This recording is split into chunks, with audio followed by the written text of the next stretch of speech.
한도 100%의 휴식. 박상영. 내일은 아무것도 안 하고 누워만 있어야지. 한 발 다가서면 두 발 멀어지는 완벽한 휴가. 도통 뜻대로 안 되는 세상에서 소설가로 살아남기. 서툰 여행자를 위한 보험. 나에겐 Y라는 20년 정도 된 친구가 있다.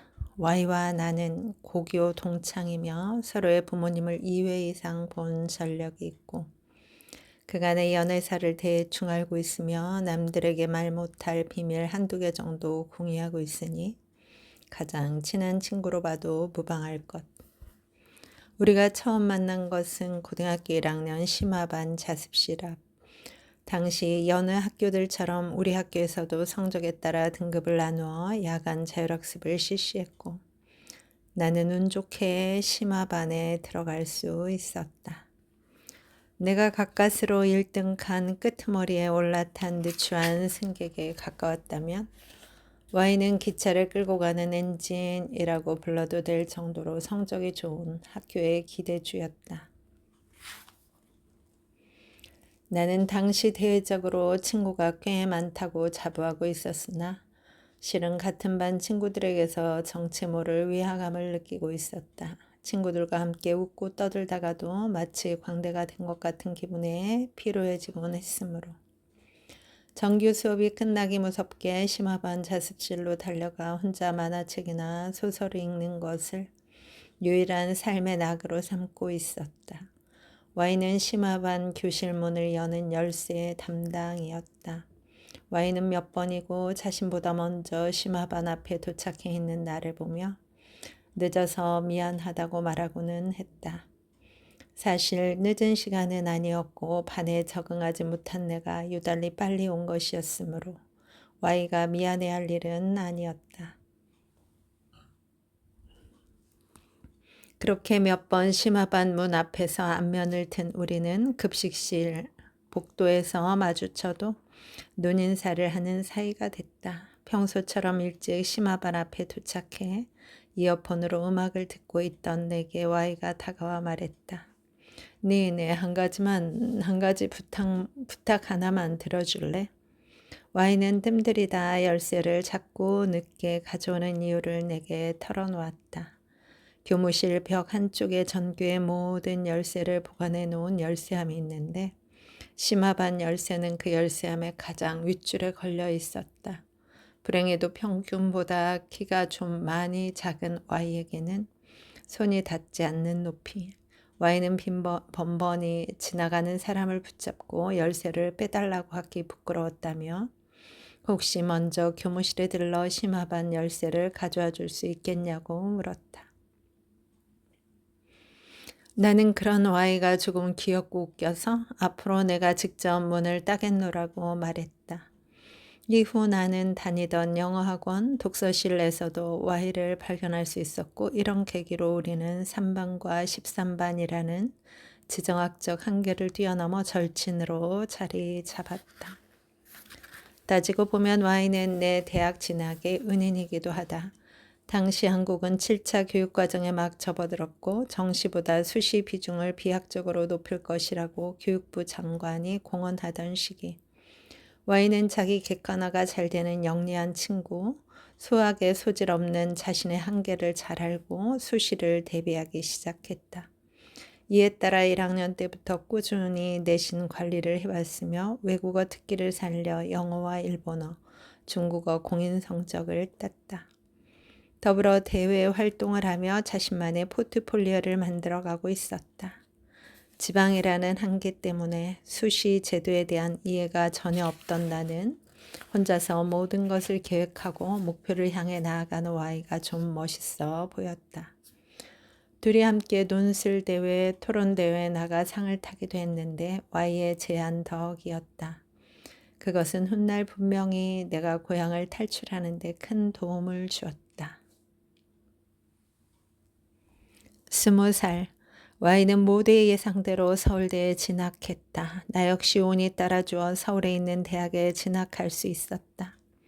둘 다 원하는 바를 이루고 대한민국 최고의 대도시 서울에 당도했으니 방중에 가까운 자유와 환희로 가득한 인생이 펼쳐질 것이라 기대했다.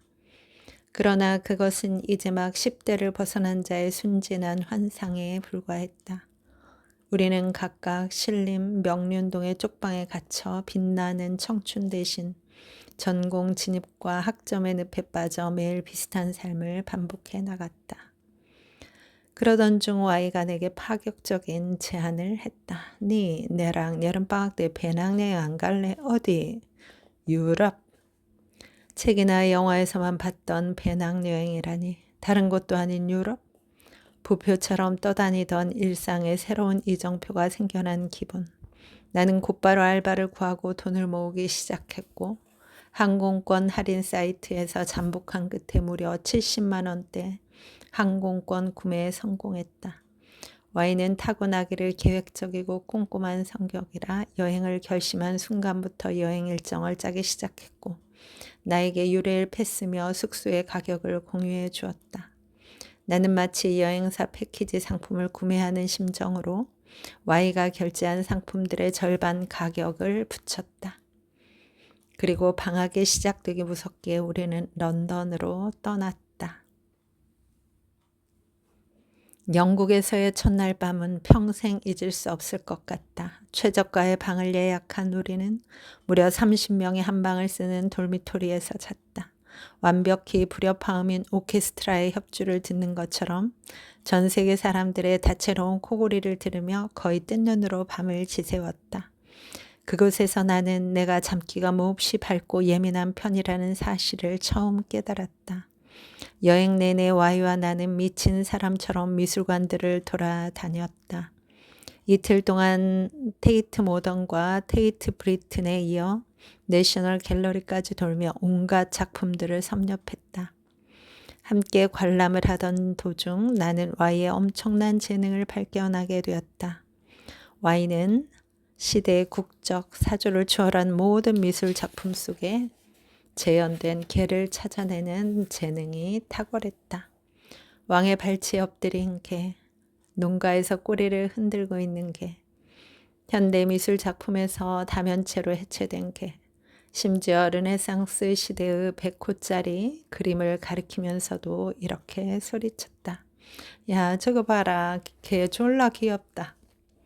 아무리 봐도 개가 보이지 않아 한참 동안 그림을 살피던 나는 그림의 한 귀퉁이에 새끼 손톱만 한 하얀 점을 발견하고 그것이 Y가 말하는 졸라 귀여운 개라는 것을 알게 되었다.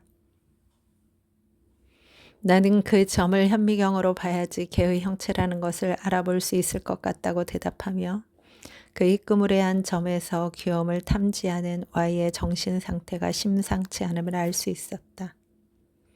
런던의 주요 관광 명소를 돌고 난 이후로 우리는 톱숍과 톱맨에 들렀다. 당시에는 한국의 SPA 브랜드들이 들어오기 전이었고 그토록 싼 가격에 그럴듯한 옷을 살 수 있다는 사실에 놀랐다. 이어서 프라이마크에 들러서는 최저가 사이트보다 더 싼 가격에 양말, 속옷, 기본 티셔츠 같은 것을 쓸어 담을 수 있었다. 우리는 진심으로 행복했다. Y 투어의 다음 코스는 스코틀랜드였다. 에든버러는 런던과 완벽히 다른 분위기였는데 특히 기억에 남는 것은 하이랜드 투어였다. 여행 기간 동안 우리가 유일하게 돈 주고 예매한 투어 상품. 새벽같이 일어나 여행사에서 안내해준 장소로 갔더니 40인승 버스가 세워져 있었다. 가이드가 포함된 상품이라고 했는데 버스에 타고 보니 붉은색 수염이 난 기사님이 직접 마이크를 들고 설명을 해주는 거였다. 스코틀랜드 악센트가 강한 영어라 도통 알아듣기 힘들었다. 전날 돌미토리형 숙소에서 밤새 코를 고는 동시에 방귀를 뀌어대는 중년의 영국인 때문에 잠을 설친 탓인지 잠이 쏟아지기 시작했다. 에든버러 근처에 오래된 성과 호수를 누비는 코스였는데 연신 너무나도 아름다운 풍경이 펼쳐졌고 Y는 탄성을 질렀다. 사람들이 감탄사를 뱉어내는 가운데 나는 아주 깊이 숙면을 취하게 되었다. 단잠을 자다 Y가 나를 깨우면 식당이나 휴게소가 나왔다. 버스에서 내리면 Y가 버스 운전기사가 말한 내용을 설명해 주었다. Y는 이곳이 그 유명한 네스호라고 했다.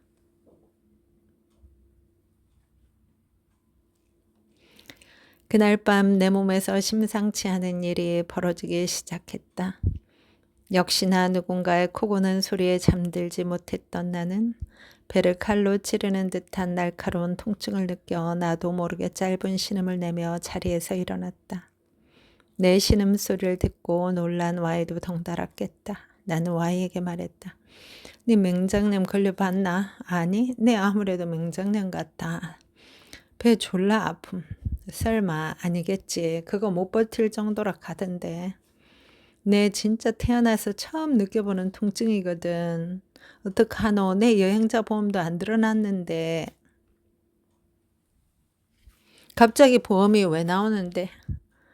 찢어지는 듯한 복통을 느끼는 와중에도 나는 스콜랜드의 살인적인 물가와 의료비에 대해 10,000원이 아까워 들지 않은 여행자 보험에 대해 생각했다. Y가 일단 자기가 비상용으로 챙겨온 진통제랑 소화제를 줄 테니 그걸 먹고 아침까지 기다려보자고 했다.